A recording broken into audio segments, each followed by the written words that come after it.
increased self-knowledge constitutes the major factor which enables and propels.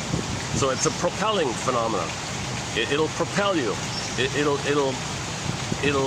Your life force will be freed up from the past to the present, and your life force is to live and love and express yourself in the present, so you're being propelled to express your life force in the present, rather than using your life force in a imprint loop that's infinite and timeless, where you wanted love, mother said no. You wanted love, mother said no. And then you repeat that in various forms throughout your life.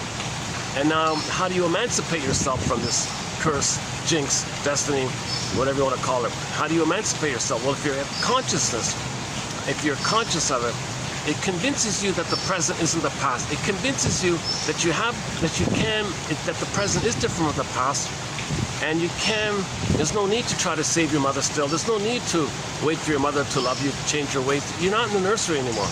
So you want to build that capacity of reality that you're not in the past.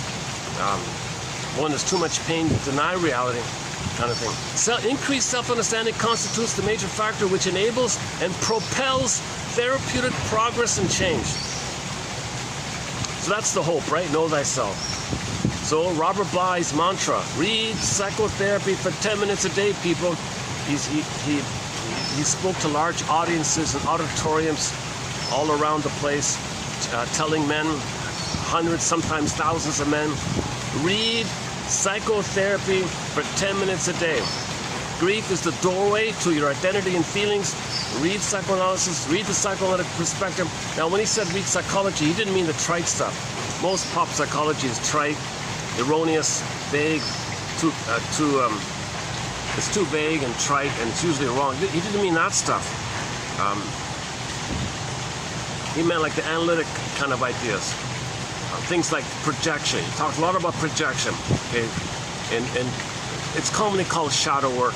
Unconscious is called the shadow self. So it's in there, it's repressed. How do you know it's in there? Well, sometimes what's in there, because it's painful to know it, you put it in there. But your psyche wants you to know it. So the way it gets you to know it, it's via projection. Projection is the means of bringing repressed material to consciousness. So something about you don't want to know. You say others are such and such. So you felt, your mother said to you, don't touch that, don't do that, don't touch that. You felt your identity shame, you felt unlovable, unworthy, no good. So later on you find fault in others, you say, you're no good, you're no good. Whoa, right? Where did that come from? Well, that's your memory. Your mother's saying, don't do that. You felt no good by that. So then you go around insulting people, saying how defective they are. Well, look, that's a mirror, that's a projection, that's a mirror.